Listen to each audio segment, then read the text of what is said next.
screen and you can take it away. All right. All right, we should be good to go. Fantastic. So continuing my series of Batman Arkham reviews. Last time I reviewed, I talked about Arkham Origins. Paul probably needs to hit play on the video. I did it. And probably like scrub to the middle of it too, so it actually shows the gameplay footage. I did. Not just me talking. I did do that. Okay, good. He's doing the thing. So yeah, today we're talking about the original Batman Arkham game, Batman Arkham Asylum, released from Rocksteady Studios, the real August deal. 25th. Yeah.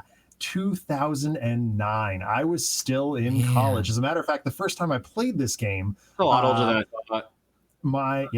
My roommate had just come back from a really frustrating exam that he was trying to proctor, and he collapsed on the couch and said, "I don't drink, but I need a drink," which generally meant, "Zach, go get yourself a rum and coke and play video games for my entertainment." There you go. Which I did, and happy to oblige. Yeah, exactly. I played so much Batman Arkham Asylum that weekend. I think I beat it in like just one weekend. And there's a couple of very minor jump scares in it that, when you're intoxicated, turn into much more significant jump scares. Drunk scares. Drunk scares, yeah. So revisiting that game, that I definitely have some memories of, but not maybe all the memories of, was very fun. I absolutely adore this game. I played it on PC, got it on Steam. It's available on PC, Xbox 360, PS3, PS4, Xbox One, pretty much wherever. I didn't hear any Nintendo consoles in there. No. Shit. Although I want to say it came out on one of the Nintendo, maybe not. I could be wrong. But who owns just the Switch? Yeah, right. Well, probably that's a good point. Well, actually, probably is people, some people like kids. I mean, yeah, it's true. Honestly, I only had an N64 for so long. Yeah. And then a GameCube. It retails for about $20 at this point, although you can often find that for sale or bundled with the other Arkham games. You can get it for cheaper. So hold out for that. It's a bundle up. Yeah. What did I like about the game? Absolutely everything. The map system is great. Absolutely everything except one little thing that I'll talk about. Oh no. The character design is so good. You've got the top tier voice acting. You've got Kevin Conroy as Batman, Mark Hamill as the Joker. The best. Absolutely the best. I mean, it's the Batman best to pick. Like, absolutely flawless. This was my favorite Arkham too, I thought. Yeah. It kicked it all off. The chapter system is really good. It's a very, very tight open world. Basically, each building is its own self-contained level, and you play through it sequentially.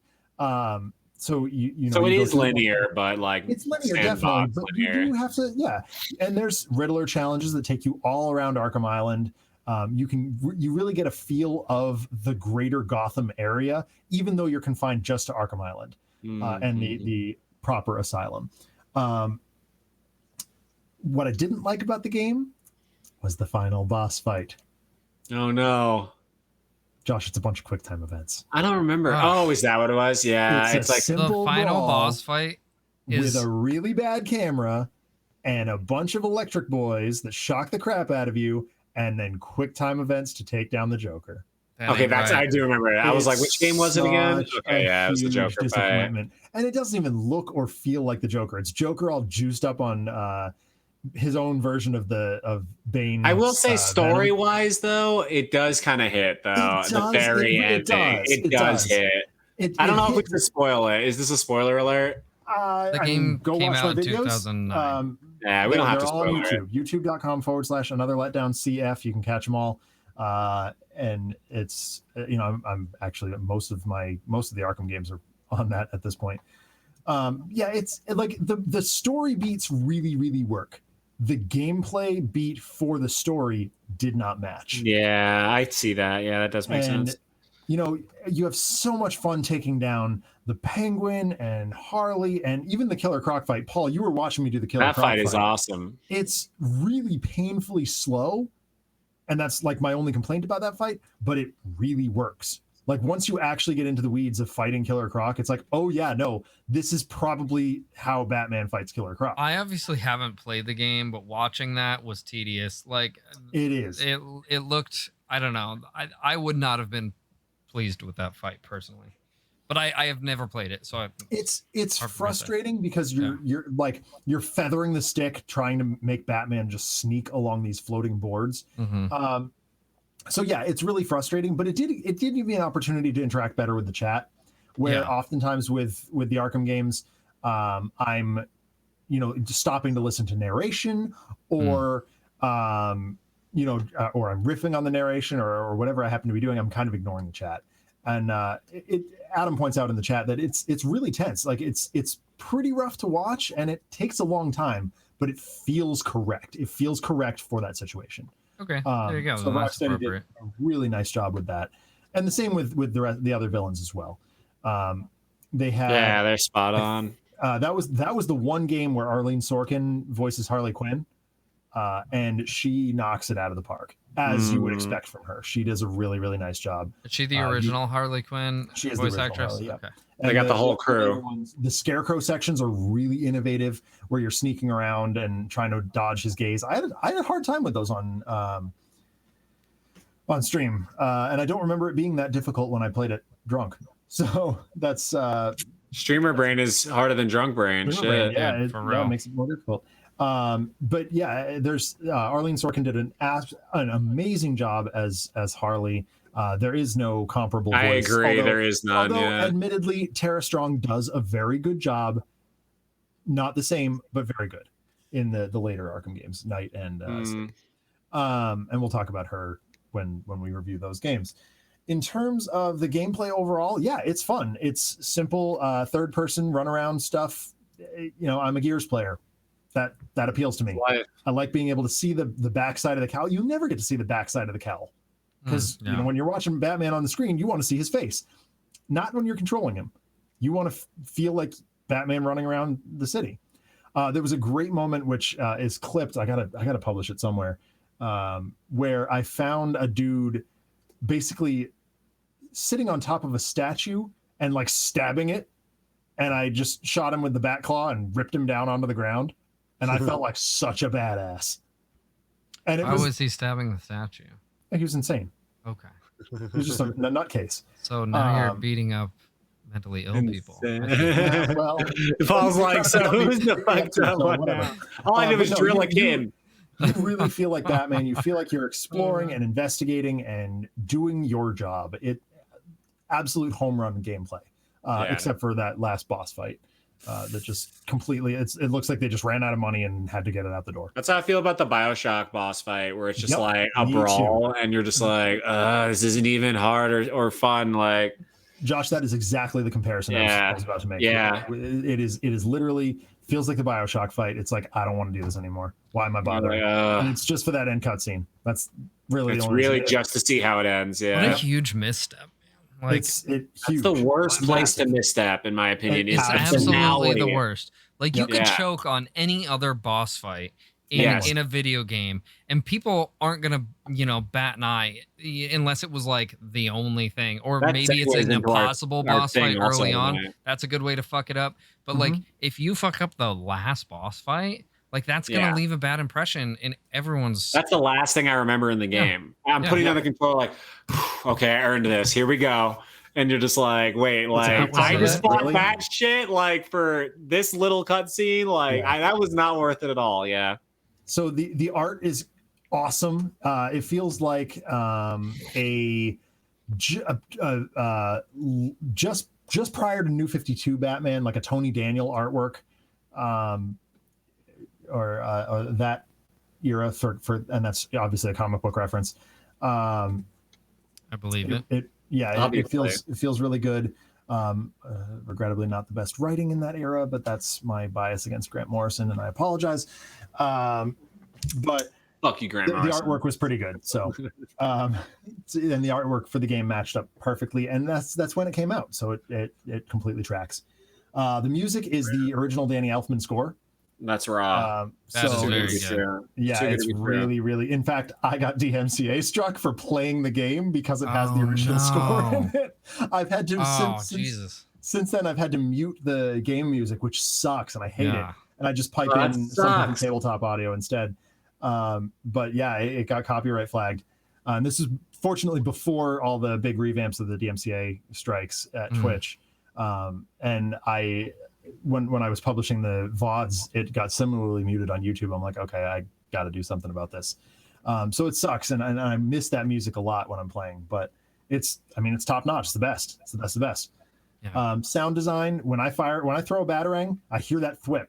I hear exactly what I want to hear from from experiencing it in the comic books. When I fire the bat claw, you hear the hiss of compressed air that launches it. The sound design is brilliant. How long did it take me? Not long.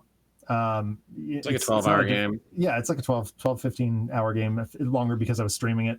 But yeah, it is the shortest of them because it's the first, and they're trying out all the technology. It's not difficult. It's I played on normal because, again, when I'm streaming, I like to play it as the designers intended, which if it's called normal, that's probably what they intended. I always just do whatever when you go to the difficulty level select and it's already on something, I assume that's what the developers wanted me to play on. Exactly. So doesn't matter what it's called, if it's normal or easy or whatever, or hard or whatever it is, if that's the one that it defaults to when you just go to the difficulty level select thing, that's what I go with. And I didn't 100% it. I did when I played it the first time. I got all the Riddler trophies and all that stuff. I showed how the mechanics work on stream, but I was like, I'm not gonna do that here because it's just a bunch of running around, and that doesn't make for entertaining stream. Could I do it again? And might I off stream? Sure. It's fun and entertaining, but it is a grind. And trying to put those little pieces of Riddler puzzles together is a pain in the butt. But it's still Batman stuff, and it's stuff he has to do. So it does make sense to at least show that off. That part is difficult and kind of frustrating and a pain in the butt. Doesn't make it bad. Would I play a sequel? Already have. Twice. City is excellent. Night has been so far really good, although I do have a prequel about it. And a prequel. I played a prequel also. That was also very good because it was more of the same. I mean, I guess it's more of the same of City, but it's still pretty much the same Batman experience minus the better, higher quality voice acting. They did ratchet it down. It was a different publication studio, but it's basically the same game. I hate that. That actually sucks to me. Yeah, but it works in plot though because it is a prequel and he's not as grizzled, and Joker isn't quite as established. Like, I get it. I really, really did like Origins quite a lot. I did. Asylum, by today's standards, if that game came out today, I don't think it would eclipse much past an 8.3. But considering the time it did come out, really high score. 8.3 is really good. Obviously, I would expect it to have better graphics, maybe, but as a story, as a experience, it's pretty darn good. It's like a 9.2, I think. That's a really high score.